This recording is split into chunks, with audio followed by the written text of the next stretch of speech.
নমরুজ বলে ইব্রাহিমের রশি দিয়ে বাঁধো, আগুনে ফেলো। বিশাল আগুনের কুণ্ডলি করে সৈয়দনা ইব্রাহিমকে আগুনের কুণ্ডলির মধ্যে ফেলা হলো। হাতে পায়ে বড় বড় মোটা মোটা রশি দিয়ে বাঁধা সৈয়দনা ইব্রাহিমকে আগুনের কুণ্ডলির মধ্যে ফালায়।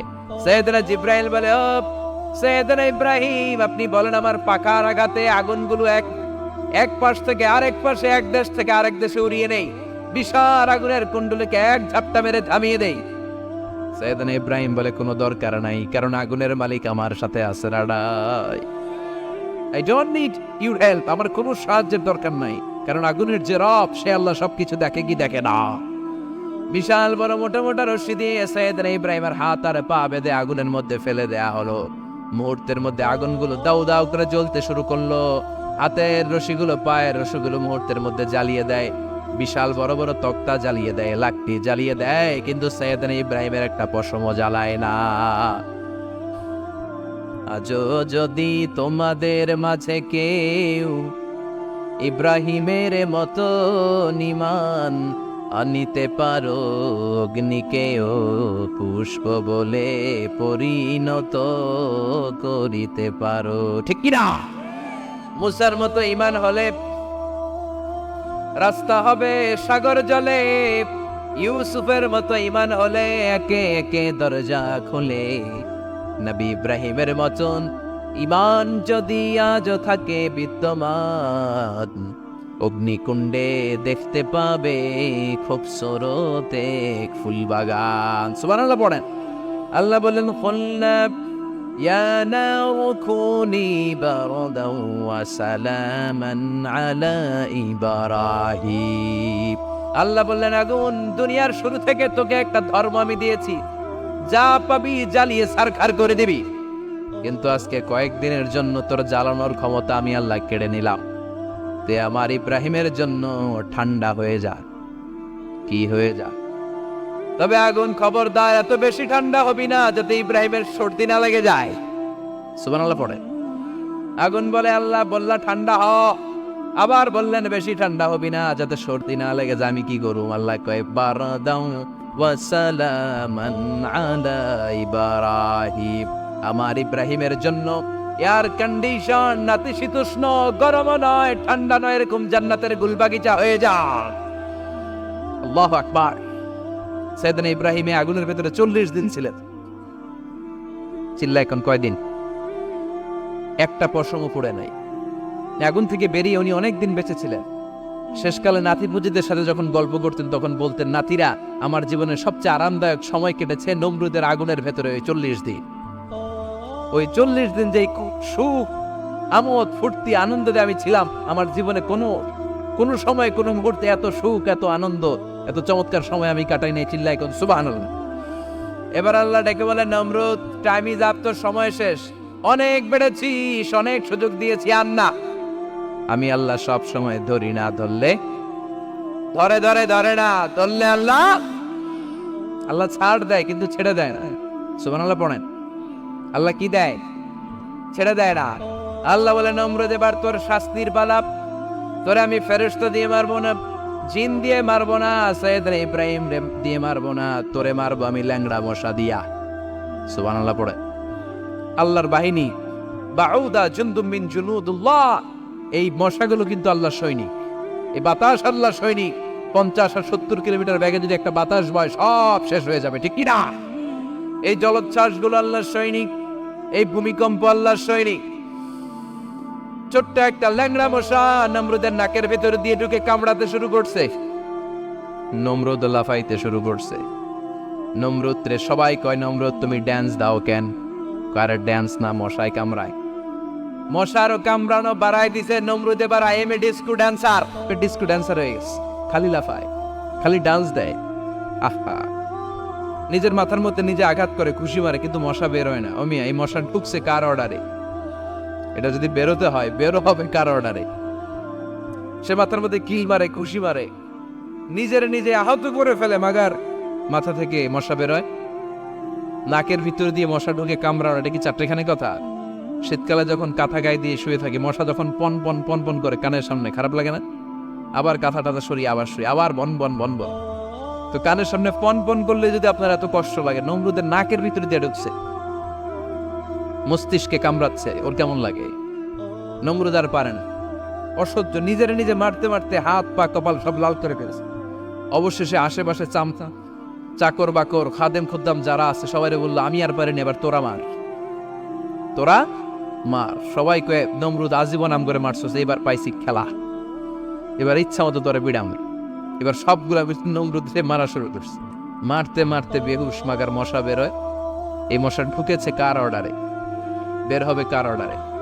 তারপরও বেরোয় না। নমরুদকে এবার আমার জুতা মার। কি মার? এখন আমরা পরি প্লাস্টিকের জুতা, চামড়ার জুতা, তখন পড়তো খরমের জুতা, কাঠের জুতা। খরমের জুতা, চামড়ার জুতা। খরমের জুতা বানায় কি দিয়া? কথা কন, ছিলেন? এবার কামারে জুতা মার। সবাই এবার কাঠের জুতা লইছে, ইচ্ছা মতো পিটান শুরু। পিটাইতে পিটাইতে ওর মাথা ফাটিয়ে রক্তাক্ত করে শেষ। নমরুদের খেলা শেষ। নমরুদের খেলা যখন শেষ, আল্লাহ সৈনিক ওই ল্যাংড়া মশা নাক থেকে বের হয়ে শূন্যে উড়াল দিয়েছে। চিল্লায় পড়েন আল্লাহু আকবার। পৃথিবীতে কেউ তো স্থায়ী হয় না, ওক না সে ফেরাউন কি বা নমরুদ। কেউ ভাবে চিরদিন রয় না, কেউ ভাবে চিরকাল রয় না। পৃথিবীতে কেউ তো স্থায়ী হয় না, ওক না সে ফেরাউন কি বা নমরুদ। কেউ ভাবে চিরদিন রয় না। চিল্লায় বলেন ঠিক কিনা? নমরুদ আজীবন থাকতে পারছে? ওর ক্ষমতা, ওর দাপট, ওর জুলুম, ওর অত্যাচার, ওর শেষ রক্ষা করতে পেরেছে? কথা কন। ফেরাউনের দাপট আর ক্ষমতা বাঁচাতে পেরেছে? এখনো যারা দাপট দেখায়, জুলুমবাজ, এদের ক্ষমতা দাপট এদেরকে বাঁচাতে পারবে না। বাঁচানোর মালিক একজন, চিল্লায় বলো তিনি কে? এজন্য আল্লাহ ডেকে বলে, গোলাম ইব্রাহিমের জীবনেতে তোমাদের জন্য শিক্ষা আছে, শিক্ষা আছে ইব্রাহিমের জীবনের জন্য। ও নবী, আমি এই কিতাবকে আপনার কাছে পাঠিয়েছি অন্ধকারচ্ছন্ন মানুষগুলোকে অন্ধকার থেকে আলোর দিকে নিয়ে যেতে। এই কোরআনের ভেতরে আলো আছে না নাই? সবকিছুর সমাধান আছে না নাই? সমাধান চাও যদি জীবনে, মরণে ফিরে যাও, খুঁজে নাও, চোখ রাখো কোরআনে। সুবহানাল্লাহ পড়েন। চোখ রাখবেন কোথায়? নাকি মোবাইলে, না টিভিতে, না এটিএন বাংলার পর্দায়? আসিতেছে আগামী শুক্রবার রঙিন পর্দায়। চোখ রাখুন এটিএন বাংলায়। এটিএন বাংলায় চোখ রাখবেন। কই রাখবেন? সমাধান চাও যদি জীবনে, মরণে ফিরে যাও, খুঁজে নাও, চোখ রাখো কোরআনে। ঠিক কিনা? If you want the solution this dunya and akhira, go back, have a look to the holy Quran. সুবহানাল্লাহ পড়েন। কি নবী আল্লাহ বানালেন, ওই নবীর নামে আল্লাহ একটা সূরা দিলেন। আবার আল্লাহ বললেন, ও দুনিয়ার মুসলমানেরা শোনো, তোমাদেরকে মুসলমান বলে নাম করেছে সাইয়েদনা ইব্রাহিম। ঠিক কিনা? আবার এই নবী সাধারণ কোন নবী নয়, এই নবী হলো তোমাদের জাতির পিতা। আমাগো জাতির পিতা কেডা? কথা কন আরো জোরে, সবাই মিলে বলেন, মিল্লাত আবিকুম ইব্রাহিম হুয়া সাম্মাকুম মুসলিমিন। মিল্লাত আবিকুম ইব্রাহিম, তোমাদের জাতির পিতার নাম, আমাদের জাতির পিতার নাম। ওয়া সাম্মাকুমুল মুসলিমিন, তিনি তোমাদেরকে মুসলমান নামকরণ করেছেন। আবার আল্লাহ বললেন, আসলিম, ইব্রাহিম তুমি সবাইরে মুসলমান বানাও, আগে নিজে মুসলমান হও। আসলিম ক্বালা আসলামতু লিরাব্বিল। ও ইব্রাহিম তুমি মুসলমান হও বলার সাথে সাথে ইব্রাহিম বলে, আল্লাহ দেরি নাই, আমি মুসলমান হয়ে গেলাম। ইহুদিরা দাবি করতো সাইয়েদনা ইব্রাহিম নাকি ইহুদি, নাউজুবিল্লাহ পড়বেন না? খ্রিস্টানরা দাবি করতো সাইয়েদনা ইব্রাহিম নাকি খ্রিস্টান। আল্লাহ বলে, মা কানা ইব্রাহিমু ইয়াহুদিয়ান ওয়ালা নাসরানিয়ান ওয়ালাকিন কানা হানিফাম মুসলিমা। আল্লাহ বলে, আমার ইব্রাহিম ইহুদি নয়, আমার ইব্রাহিম খ্রিস্টান নয়, আমার ইব্রাহিম পাক্কা মুসলমান। হানিফান মুসলিমা, পাক্কা মুসলমান, ওনার ইসলামে কোনো সন্দেহ।